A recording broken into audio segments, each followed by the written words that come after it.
Hi y'all, Ariel Jade here.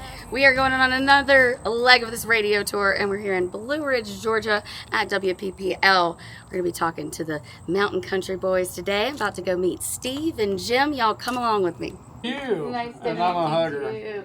Look, I'm from the south a little bit too. Would you be so kind as to cut us some station line? Yeah, I got you. Cool. Come on in. Hey y'all, this is Ariel Jade and here's my latest in Mountain Country. Hey y'all, I'm Ariel Jade. Thanks for listening to my bud Jim Quinton in Mountain Country. Hi y'all, Ariel Jade here, and you're listening to Buddy Bailey in Mountain Country. Easy, peasy. Oh, Jim Quinton. You're Jim. Wesley? I am guilty one. Ariel Jade. Nice So nice to meet you, sweetheart. This is for you. It's a great song. Thank you. The only thing that bothers me about it is it's so long. I have a hard time trying to get it in. It's a little longer. This is the second longest one on the album. Okay. Yeah.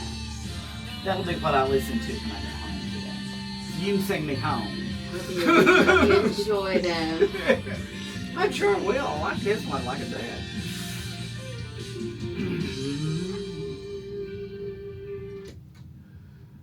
There she is, ladies and gentlemen. That's Ariel Jade, and some bridges are worth burning. And you know, indeed they are. They are.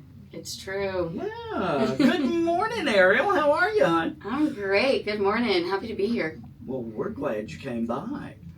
You know, and I was just talking with you about the track there. It's a great song. Thank you so much. I actually got to write that in a really cool space with really cool people. Wood and Newton and Brent Loper and I co-wrote that in RCA Wow. Victor Studios. I have a studio in RCA. I run a podcast and songwrite and all types of stuff. I'm a huge Chet Atkins fan, even more so now that I've gotten to work in that space and write in that space. I'll bet. I actually get to write in the Magic Room sometimes too, which was Chet Atkins' office. So Ooh. yeah, a couple of songs off of this album, the Roots album, that Some Bridges Are Worth Burning is on, were created in the Magic Room. So Well, now speaking of the album, yes, you were sweet enough to bring me a copy. I did. Is this? Can people purchase this now? Yes, actually, it is available for pre-order. I've got a very limited run. I only ran 200 vinyl, and then just a couple hundred CDs. Only 100 of which are available online right now. The rest of them, people have to find me at a live show and snag. Ooh. Yes. But ArielJade.com has all the things. Beautiful. And if you like tie-dye stuff, I released like a tie-dye merch line along with the album. Oh, cool. Well, And the vinyl. I love the Yeah, as outfit you can have see, on very, today. very tie-dye, very colorful. Yes. The actual vinyl itself is like a splatter, so it kind of looks Ooh. tie-dye. It's cool. Ooh. Yeah, I'm very excited about this. I haven't run vinyl ever before, and the only other CD that I ran was when I was about, 13, 14, and it was like a little 3-song demo, you know. It didn't really count. We made like 100 of them and gave them away. So I'm excited about this release, yeah. Well, now, Ariel, honey, you know, it's a good thing that you gave them away, but, you know, you need to make a little money off I know. of them. I'm trying to do better about that this time. And it kind of is a little difficult as I'm out on this radio tour. This is my third stop. And then all of the people that I've been writing with and playing with, I'm like, here, take a CD, here. I'm like, all right, I need to calm down. I need the people listening to be able to actually go order one, and there'd be stuff left over. Yes, because, you know, all of my little mountain country folks are going to be calling me going, ooh, Jim, I need to get one of those Ariel Jade CDs. They direct ship. ArielJade.com. click on either the CD graphic or the vinyl graphic, and it'll take you directly to the pre-order link. There you go. Yes. Mm-hmm. And actually, I released this everywhere online as well, except for Spotify, until they decide they want to pay us right anyway. Good for you. Thank you. Mm-hmm. And I have Eclectric Records is the independent label it released under. It's my independent label I'm building. I like that And title. thank you. Eclectric. Yeah, it's like electric and Yeah. eclectic mashed together. I like it. So I was able to, and I do kind of attribute this partly to it not being available everywhere for streaming. I was able to pre-sell and sell enough copies day of that we debuted in the top 10 on the iTunes country music charts with the album. So, and folks, cool. for an independent artist, that says something. It was a lot of hard work. It felt good. It did. It felt really good. Well, you know, it should. Like I said, that's not something that everybody can say they accomplished. Yeah, it was definitely an experience, all of this, and getting to work in and out of RCA, learning from the likes of Wood Newton, Mike Loudermilk, Eddie Gore, Carl Jackson. Carl didn't work on this particular one, but he's who introduced me to Wood in the first place back in the day. Oh, that's good. And Randy Coors also worked on this album. Okay. So just amazing creatives, and I'm a sponge. Oh, When I'm around them, I am That's a great. sponge. as you should be. That's wonderful. Yes. A lot of good folks working with you on here. Yeah. Well, and that's actually why I started doing podcasting, because I'm like, these guys have all these stories and all this knowledge, and since they weren't necessarily, they were songwriters or studio right. musicians or producers or legacy, you know, whatever. Yeah. It's like they're not the ones that you always hear the interviews of, and I'm like, they have some of the best stories though. Exactly. So I run something called Music Row News out of there, as well as Songwrite. So we have a lot of fun. You're just doing all kinds of stuff. Oh yeah. I'm in a space where I'm not gonna waste the opportunity that has been given to me. Smart girl. I actually signed my lease to RCA 6 months before I had an apartment in Nashville. Priorities. Exactly. Exactly. I was living out of my car. Totally not living out of RCA. Totally not. Oh no. Never. Never. That would be a no-no. Never. Wink, wink. Well, now tell everybody a little bit about your background, where you come from, and how you got into this wonderful, wild world of music. I love that. Okay, fun story. Quick style. So I'm from Mississippi originally. I had grandparents up in Little Switzerland, North Carolina, and there's a lot of bluegrass barns up there. And so when I was like 2 or 3, my parents and grandparents would take me to these bluegrass barns, and I fell in love with the guitar, and I started begging for it, and they were like, no, like, you're ADHD, you're loud already, you don't need something else to make more noise with. No ma'am, not happening. I begged and I begged and I begged. Anyway, so I turned 6. And they're like, all right, listen, we'll make a deal with you. If you don't say anything for 2 years, your hands are too small right now, but if you can zip it for 2 years, we'll get you one on your 8th birthday, but you can't say a word about it or deal's off. This was very difficult for me. Oh, man. I was hyperfixated, ADHD, passionate, just, you know. And I talk a lot, if you can't tell. Oh, so no wonder Miss Laura said that you and I would get along great. And we are handsomely. I love it. Anyway, so I begged, and they said, made that deal. I didn't say a word about it. Okay, 2 years goes by. I did not forget about it. I just actively every day bit my tongue, you know. Yeah. And so on my 8th birthday, and I have great parents, and they had got me gifts, don't get me wrong. But when I walked out on my 8th birthday, and there were just like 2 little bags, I didn't even open them. I said, that's not a guitar. And my parents were like, excuse me? Like, they honestly couldn't believe that I had remembered. And so they're like, okay, we'll get you one. I said, no. Now, today, you made a deal. 8th birthday. You said day. And so I made them take me to Walmart and buy me a really cheap, like $69 China-made guitar. It was terrible. And a chord book. And I taught myself, like, standard chords for the first, like, 6 months, because there wasn't, being down in Mississippi, rural Mississippi, outside of Jackson, in between Jackson and Yazoo City. Okay, basically. yeah. Home of Jerry Clower. Yes. Got some Mississippi blues, Delta blues influences in my music too. Anyway, actually, I believe I played the Jerry Clower Festival when I was like 12 or 13. Anyway, did. I did some blues stuff down there too. Yep. Anyway, taught myself. There weren't a lot of places for you to go get lessons. We finally found a guy, but there was a wait list. So I think I was getting close to 9 by the time we got in. So I had taught myself, you know, basic chords, G, C, D, whatever. Right. And I walk in, I'm so excited. And he's like, all right, well, show me your G chord or whatever. And I strum it, right? Mm-hmm. And then he strums his, and then I strum mine. And I'm like, wait, strum yours again. And he strums his, and I strum mine. And I whip my head over at my dad, and I'm like, I need a better guitar. Like, I knew it immediately. The tone, the instrument quality, I was like, you are not pulling the wool over my eyes, father, dear father of mine. Like, I don't know what you think you're doing. Mm-hmm. So, and this is where, honestly, I'm full-on entrepreneur, do the film studio and all this other stuff, fully independent, building a label, all the things, right? And really whatever it takes. And I blame and credit both in a great way.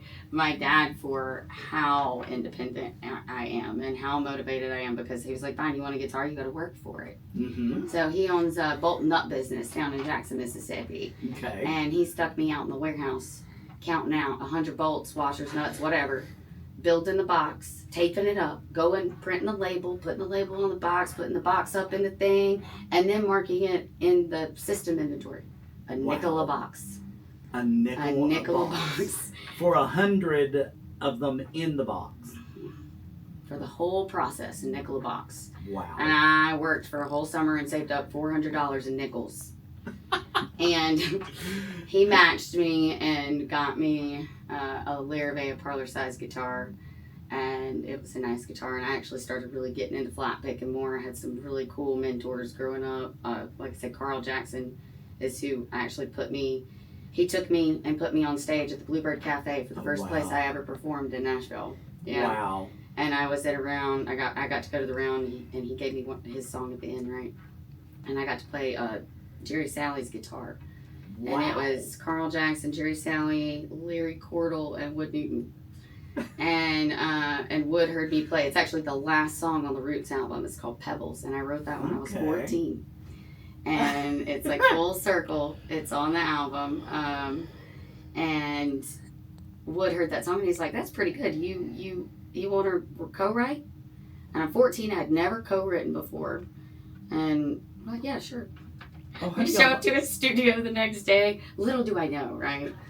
I showed up to his studio the next day, and it's RCA Victor Studios. So I co-wrote, my first ever co-write was with Wood Newton when I was 14.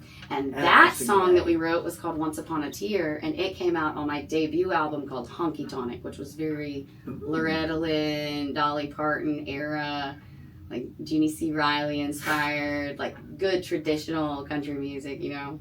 Okay, you'll like that one too. I started to say, now I'm going to have to find this. I didn't run a vinyl on that one, but it's available everywhere except Spotify. Okay. Everyone Very cool. Listen. Very cool. So yeah, I got into doing bluegrass and gospel, and then I got into Celtic music. I even trained and learned Django Reinhardt and swing, and like I all over the place. Wow. Picked up mandolin at 12. Tenor banjo, I think around like 13, 14, because I started doing Celtic music, and the tenor banjo is a 4-string banjo, not a 5-string. Wow. And so for Celtic mainly, Celtic and folk. Uh-huh. And then I actually ended up getting pretty serious in the music industry, got to train vocally under a woman named Renee Grant Williams, who was Christina Aguilera's vocal coach, among just tons of others that are insanely good vocalists. Yeah. And I was actually offered a record deal at 14 by Sony, which I turned down because they wanted to change the lyrics to my songs, and I said no, not allowed. I have a lot of friends that are independent that are like, well, man, really want to get a major label, and I'm like, are you sure you want to do that? Well, and you look at today's the state of the industry today, and it's a whole different ball game. Though I think where people are like, oh, it's streaming, I still think radio has so much value for music. Like, I love you guys. Y'all are awesome. You don't get to, I'm not going to go to Spotify headquarters and get to meet cool people and talk about music and influence. You know what I mean? Like, there's a whole culture to it that, again, and then here I am running vinyl and CD. So I apparently, I appreciate the actual community and like physical live experiences with people, and that's where it's at. It really is. Anyway, after that I said no. I skipped a couple grades because it put a fire under my behind to go ahead and get my education so I could move to Nashville and try full time. So I got my undergrad in creative writing with minors in Spanish and political science, and was pre-law. Decided not to do that after I met a bunch of lawyers, and then I moved to Nashville. And I went to college at 16, and got a little derailed, got a little distracted, married someone that was not actually supportive. There's some divorce songs out there too. What's it gonna take to get a divorce around here? Oh yeah, they're out there. Anyway, so dealt with all that, quit music for 10 years. Ended up getting my master's in education, and I taught in Jackson Public Schools, inner city. And then after I finally kind of started getting to where I was going to get out of that bad situation and get back to what I loved, I did professional esports. They paid me to play video games because apparently I was pretty good at it. I think it's just because I play guitar, so my fingers are fast. Yeah. You know? Yeah. I'm sure that had something to do with it. I think it really did, the hand-eye coordination. Anyway, that allowed me to make enough money to get a truck and make an LLC and get out of the situation, right? Good. So, and then as soon as that was over, I was like, well, it took me like a year to really start writing again because songwriting is my therapy. And I had quit for 10 years. So I got back into it. And Wood told me when we wrote that first song, he said, all right, that's good. Now let me know when you do something with it. And that's what it put a fire under me to go get my degree, get done, and come up and take it seriously. You know? Yeah. And of course that got derailed, but I learned a lot and I write a whole lot better songs. Now I got a lot of song fuel and a lot more experience, period, that is helping me survive and navigate the industry, you know. Had a little more life living. Yeah. Well, I sent him this really bad demo, okay? And he's like, that's sweet. He's like, come on up and let's do it right. So he had me come up to RCA and I retracked it with Mike Loudermilk. Oh, wow. And that's what started it all. And we wrote another one, and then I go back and forth, back and forth. We get about 4 or 5 songs in. I'm like, what, do you just want to write my debut album with me?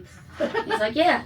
So the whole Honky Tonic album is 10 songs. Every single one of them is I co-wrote, just me and Wood Newton. Wow. And I tracked it with just me and Mike Loudermilk, the whole album. Wow. On the very last song, I had my fiddle player friend Connor Murray, who is a phenomenal player. He was on the road with the Malpas Brothers for a while. He's a great player. He came and featured on the very last song, but other than that, everything you hear on that album was me and Mike. Yeah. Well, I play mandolin, a little bit of guitar, sing, did my harmonies, and Mike did everything else. Okay. Everything else. Everything else. He's a savant. Living legend. So good. Yes. Anyway, so all over the place, and then I kind of started getting into doing some Grassroots covers. I did a Johnny and June style tour with a guy named William Michael Morgan for a little while because we were both from Mississippi. Love him. Yeah, he's sweetheart. And we went up to, this was cool actually, when we were 13 and 14, went up and played like Ontario, Canada. And I remember just having to leave as soon as the gig was over to drive straight down to Shreveport, Louisiana, because we played the Louisiana Hayride. Oh, wow. I got to stand on the X that Elvis stood on. And perform. That was another one of those moments that just I'm sure motivated me. And then on the bluegrass side, I was lucky enough being up in the Carolinas and all up in here playing bluegrass to meet this guy named Wayne Henderson, who's a luthier. Okay. And he made one of Eric Clapton's acoustic guitars, which is how my dad found him, because there's a book, and if you're interested in this type of stuff, it's called like The Making of Eric Clapton's Guitar. And so we went up and we visited his shop. Anyway, we became kind of family friends. And by the time I was 13, he had invited me up, because I was flat picking and stuff, invited me up to come perform with him at Wayne Henderson Fest. And so I performed with him, and as I'm walking off stage, we opened up for Doc Watson. And his grandson, Richard, as I'm coming off stage, he's like, hey, you want to meet Doc? Yes. Yes, I do. So he walked me back there, and I'm like clutching my little Larrabee, the one that I worked my fingers to the bone for, right? Right. And he's opening the door, and right before he opens the door, he goes, you want Doc to sign your guitar? And I was like, oh, yes. Like, I hadn't even thought about that. That wasn't even a possibility in my head yet. Yeah. So we walked in. This is funny. And if y'all know out there listening know really about Doc Watson and who he was, you'll find this funny. just like I did. So we walk in, and Richard goes, "Hey, Doc, I got a little girl that wants you to sign her guitar." Doc's sitting over in the corner. Uh-huh. And he slowly turns around, and he goes, "Well, lucky for you, I only sign for pretty girls." If you don't know about Doc, y'all, he was blind, okay? So, I just remember thinking, like, I like him even more. Like, he was just such a easygoing, genuine, down-to-earth dude. That was cool. I had a lot of really amazing experiences growing up, specifically in the bluegrass and then into the country, music scene. Those people that if you want to learn a lick, they'll sit there and show it to you. Yeah. I remember I was about to go on stage in Asheville, North Carolina, one of the biggest stages I played, the first biggest stage I played. It was like over 3,000 people there. And I was about to go up, and I didn't even have backup. They were going to put me up for like a little 20-minute set, and I didn't have anybody. I didn't care. I was going to go up solo. And then my friend, he goes, "Hey," he taps this guy. He's like, "Can you back her up?" Guy turns around. "Sure." It's Brian Sutton. And we're like running over a couple of things, and this other dude walks up, grabs Woody's fiddle, Max, Woody was his name, grabs his fiddle, and starts just. And he's like, "Oh, you're pretty good. Thank you for letting me jam." Walks away. And my dad goes, I looked at my dad and I was like, my dad had asked me, he's like, "What'd you think about that, And I looked at him and I was like, "I don't know, but he was pretty good." "Pretty good? Yeah, pretty good. It was Bobby Hicks." So I grew up with some just like crazy influences and really cool moments that like just kept feeding me motivation. So ever since I got bit by the bug and they denied me of it, but ever since I got my guitar, outside of that little 10-year stint, you can't get me away from it. And now I'm never giving it up again, so. Good. Yeah. Good. I'm glad to hear that. Well, speaking of the guitar, you happen to have one in your lap there. I do. Wanna do us one? I could. I think I might do another one. I think I'm gonna do another one off the album. Okay. Now then, we're done. Yeah. Still haven't gotten divorced, but we're working on that. Anyway, I co-wrote this one with Mike Loudermilk as well. It's called "Left My Blues in Mississippi." Ooh.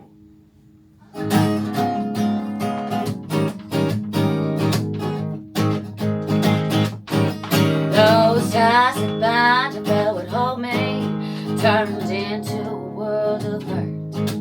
I thought I found my one and only, but it went from bad to worse. I couldn't go on, had to leave on, got tired of the heavy love. So I packed my bags, grabbed my guitar, and Lord, I hit the road. I left my blues in Mississippi, didn't run down Jackson Shack. Gonna find a golden music city, I'm on my way and making tracks. Down the coast, I know I'm better off, and that's a natural fact, 'cause I left my blues in Mississippi, and I ain't never looking back. Well, I got a friend that I can stay with, she's got a couch that I can't crash, it's true. I know a band that I can play with, that'll get me by and make some cash. I got dreams, plans, and schemes, it's gonna take me to the top. I'm gonna keep on keeping on, I ain't never gonna stop. I left my blues in Mississippi, and run down Jackson Shack. Gonna find a golden music city, I'm on my way, making tracks. Down the coast, I know I'm better off, and that's a natural fact, 'cause I left my blues in Mississippi, and I ain't never looking back. Yeah, I left my blues in Mississippi, and I ain't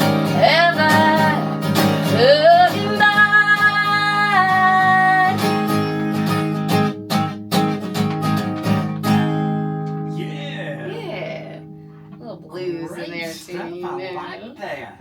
Thank you, thank you. Well, you know, that's like when I'm listening to a song, there's either, you know, it's either a good song or it's a bad song. Mm-hmm. I try and avoid the bad one. Yeah, that's good advice to everybody out there. You hear something bad, just go the other way. Mm-hmm. Life's too short. Well, you know, if I play something bad here, they usually call and tell me about it. Mm. Well, hey, at least they're engaged, Yeah. right? Yeah. They're like, listen, do more of that. I like that. Uh-huh. Exactly. So y'all And that happens too. y'all should call in and tell Jim you want to hear more of the Ariel Jade Roots album. And you know, I kind of have a feeling that I can be very accommodating with that. It's probably why you have a bunch of friends out there listening. They're like, yeah, we like Jim. Like, Jim's pretty good. Well, you know, that do help. There you go. I mean, listen, we may make music and spin music, but without you guys listening to music, we're just over here entertaining ourselves. Yeah. And you know, that's fine and dandy. I was about to say it's not the worst thing, but yeah, it's fine and dandy, but you know, don't pay the bills. yeah, no, and it's the community of it all too. So we really do appreciate, you know, people tuning in, calling in, letting. I love it when I hear that my song has been requested. Mm-hmm. That just makes my little independent singer-songwriter heart way too happy. There you go. It really does. Nothing wrong with that at all. Okay, now remind everybody again where they can log in to get their hands on one of these. You can go to ArielJade.com. That is Ariel like the Little Mermaid. Yes, I was named after a Disney princess. Ariel like the Little Mermaid and Jade like the stone. And if you just scroll down, you will see a big old picture of the vinyl. If you click on that, it takes you directly to the pre-order link. And then the CD takes you directly to the CD. So if you don't have a vinyl player, but you want the CD, and maybe some of y'all may even still have CD players in your car. I see it sometimes, and I'm like, see, these were the good old days. Especially when you're driving up here in the mountains, you're not getting, like, you got your radio, and then your CDs, you're not streaming anything. I'm like, listen, I like my CDs too. Yeah. They're memorabilia. Me too, and you know, and that's like I told you. I said, yeah, you're gonna sing me back to my house this evening after my shift's done. You're gonna have to let me know what some of your other favorites are. You know I will. I'm good at that. You can ask Laura about that. She'll tell you. Yes, I love Laura. She also says hi. She loves y'all here at Mountain Country. We love her too. She sends us lots of good folks, just like you. I love everybody I've met through Laura so far. You guys have been a great time. I'm glad this was my first stop of this trip for this week. Well, you know, hey, you are welcome back anytime, my dear. Look, my parents are building a cabin over in Copper Hill. So you say that, I will be up here. Well, come on by. Close. We like to whitewater off the Ecoe and stuff. So I'll just, when we're up here next time camping, I'll swing by. Do. And say hi. I will hold you to that. Okay.